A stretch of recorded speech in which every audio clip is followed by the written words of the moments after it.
Hi there. So I want to do a quick video so I can explain what the real estate sales contract looks like, what all the sections are, so you can understand this. I encourage you to watch this in its entirety before we send you an offer to electronically sign, because I don't want you to rush through and not understand anything. So just ask questions. If you don't understand something here, just make a note and ask myself or the agent that you're working with on our team, and we'll be happy to clear that up for you.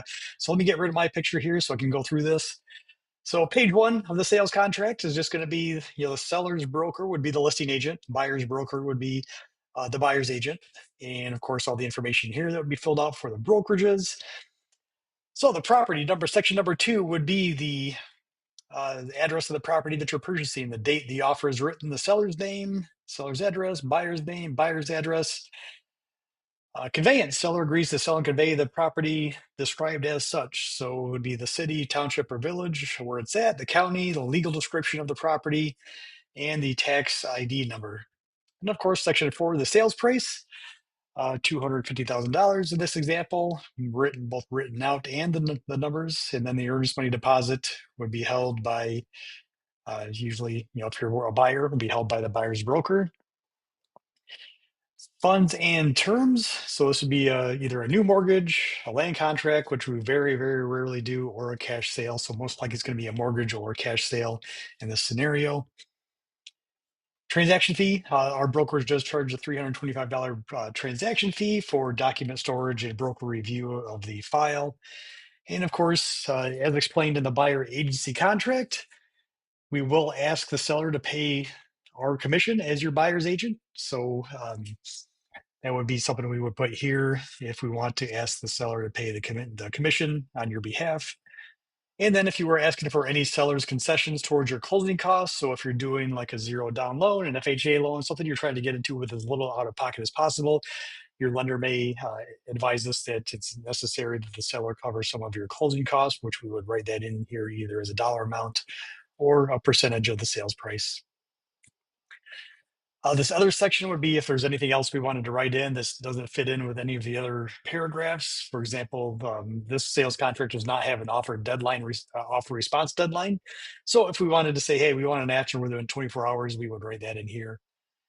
Everything included, sale includes all fixtures, improvements, basically anything attached would stay. So landscaping appurtenances attached to the property, including but not limited to all lighting fixtures, plumbing fixtures, garbage disposals, thermostats. This would include any Nest thermostats, smart thermostats, ceiling fans, window treatments, hardware, wall-to-wall carpeting, attached shelving, owned water softeners, attached garage door opener, storm windows, the TV brackets, attached speakers. You get the idea here. Things that are usually considered a personal property or things that are not attached. So that would be a refrigerator, the range and oven if it's not built in. Window treatments would be the curtains. So,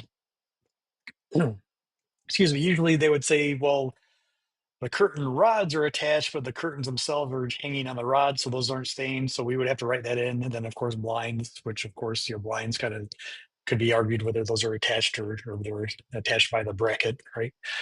Anything excluded. So a lot of times in the MLS, the seller will put something in there that they want to exclude from the sales. If they have them in the MLS, the agent remarks they want the attached shelving in the living room excluded, for example, we will just put that in here. And property condition, seller represents that all equipment and improvements are in working condition except with the exception of blanks. So that would be as if they told us ahead of time that something was broken, like, hey, the range works, the cooktop works, but the oven's broke. And they disclose that on the seller's disclosure statement, for example. Section 14, limitations. A broker and broker's agents assume no responsibility for condition of the property. So again, we're just, we're negotiating the deal for you. We're representing you as your agent.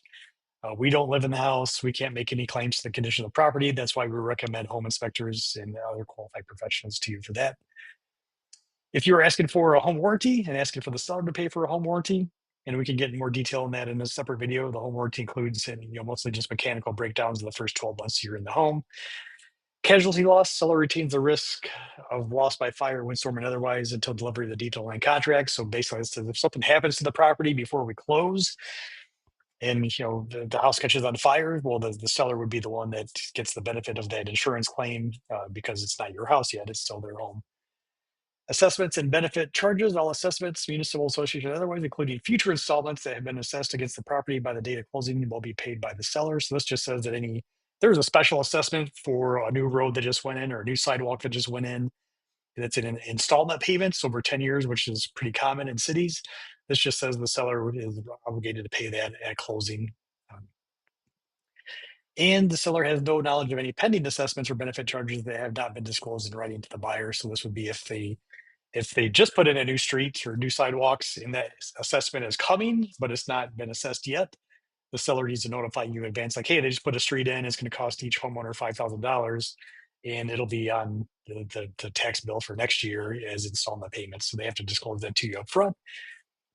And we do like to hold a water escrow because if you, obviously the water bill and sewer bills attached to the property. So if the seller had like a $500 water bill that was unpaid, that would follow the property and you would be responsible for that. So we just ask that we hold a couple $100s of the seller's money to pay any final water bills that come due just to make sure they get paid. Section 20 would be proration. If you're buying a rental property, for example, and there was rents to be prorated, if it closed halfway through the month, then you own the property the last half of the month. Well, the seller needs to give you that last half of the month rent.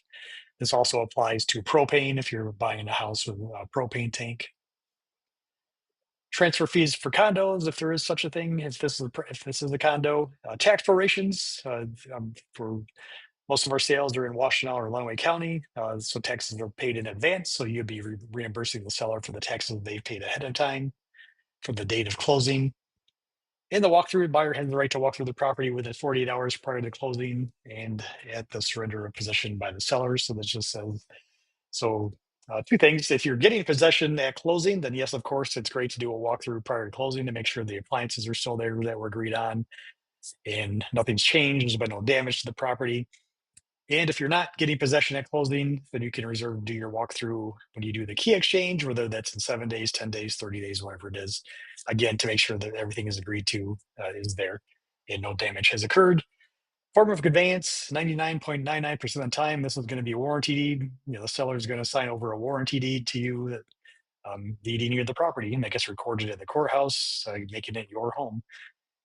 And you can will convey the right to make all land divisions if there are any available. If you're buying a house with a lot of acreage that could be split, they're not putting any kind of deed restrictions on that. Closing date, possession will be either at closing or a certain number of days at closing or a specific date if you guys have agreed verbally to that. And reimbursement from the seller. This would be if you're asking the seller to pay rent after you own the property. In this competitive market where sometimes there's multiple offers on homes, we don't usually recommend asking the seller to pay back rent. We just kind of like to give them a 2 or 4 weeks for free. It's a nice benefit to the seller to help them get out of the home in a reasonable amount of time, but not have to pay to be there. And we do always like to hold a damage deposit if the seller is staying after closing, $1,000, $2,000, whatever you think is reasonable for that area. And this just says if any damage, actual damage occurs between the time of the closing and to the time that they give you the keys, then there's some money escrowed aside to cover any of that damage to be released. Title insurance. So we do what's called a title insurance policy through a title company, just ensures the home is free and clear of all liens. And that is paid for by the seller. The owner's title policy is. And the notices section just says offers, counteroffers, acceptances required by this contract will be delivered in person, by mail, fax, email, scan, or electronic methods is agreeable by everybody that hey, we're going to do this by email signatures, and everyone agrees to that ahead of time. Financing section just says what type of financing you're doing, whether it's conventional, FHA, VA, or USDA rural development, or some other type of financing. And buyer provide evidence of mortgage application within a certain number of days after the accepted offer, usually about 3 days. So you can say, well, why do I need to do that? Because I've already been pre-approved. So yes, you've been pre-approved as a purchaser. Now you need to make a formal mortgage application based on this property. And the buyers, so you have to turn in new updated check stubs, updated bank statements, all of that to your lender as well after you have an accepted offer. And you need to provide actual proof of the financing approval by I put 2 days before close date because you're really not going to get a close until a couple of days before close date. And Buyer acknowledges the seller's disclosure statement if you've received that. Inspections, inspection contingency, you have 7 days. I usually put in 7 days. There's several inspection companies in the area. There's no reason you cannot have it done within 7 days, in my opinion. So you just may not want to use, you may not get to use your buddy who's a contractor, but you need to use somebody within 7 days. And this includes everything, whether you run your radon, pest, mold, sewer lining, contractor inspection, mechanical inspection, electrical, all of that can be done within 7 days of the home inspection. The only thing we may need to extend is sometimes it's for a septic tank inspection. Sometimes it takes longer than 7 days, which we can address that in a separate addendum as well. And you need to raise your objections within that 7 day period, and the seller will have 2 days from then to say whether they're going to help fix those defects or offer you some kind of money or reduce the sales price if that's what you've asked for. And they may say no within 2 days. So if that's the case, then you have 2 days to accept any offer made by the seller or back out. So really after 7, 9, 10, 11, we have 11 days total from start to go through your inspections and settle any objections. Buyer acknowledges that square footage stated in the MLS may not be accurate, and you will get a actual floor plan and square footage when you have an appraisal done if you're doing financing. Lead-based paint. It is required that any home built before 1/1/1978 requires or does not may have lead-based paint, so it requires a lead-based paint disclosure. And you have the opportunity if you want to have a lead-based paint done if you would like to. Well, in septic, the property either is or is not located in the municipality, which requires the health department for approval. Um, so again, even if it's not required by the municipality, you can still optionally have it done if you'd like to have that done. Attorney approval, if you wanted to have an attorney review the contract, this would be if it was on a private road. This section 38 would be if you have a home to sell. We would put that in here that it is contingent on you selling your house, either by having a signed sales contract in your house within a certain number of days, or closing on the sale of that property around the same time we close on this one. Limited time clause, if the contract is contingent upon the sale of buyer's property, buyer acknowledges that this property is or is not being taken off the market. And this section is if you were writing a backup contract, say, for example, you found a house you want that is already under contract with another purchaser, then you would just check this box. Your agent would check this box that you were making a backup offer in case that first buyer backs out. Binding contract and assignment. This contract binds the buyer, seller, and their heirs and personal representatives. So if you made an offer on a home, for example, and God forbid that seller passes away or something happens to them during the course of this contract, that just says that you still want to proceed with the sale, and their heirs or whoever inherits the property would be obligated to continue with that sale. And default clause, if buyer defaults, seller may elect to claim the earnest money deposit as liquidated damages. By default, that means that if you backed out for some reason that is not in this contract, so if you have your inspections that are bad and you want to back out, then you get your deposit back for that clause in the contract. But if we're 5 days away from closing and you say, hey, I don't want the house anymore, well, that's default, and the seller could claim your earnest money deposit as liquidated damages. And again, time is of the essence for the performance of this contract. So again, this is why this contract specifically doesn't have a standard response time deadline on it, because we all just agree that time is of the essence. You can't sit in my offer for a week, for example. We'd expect them to answer within a couple of days would be reasonable. And all parties are advised to seek the advice of an attorney. And the next pages are just the signature pages where you would sign it. The seller would sign it if they're accepting or counter offering.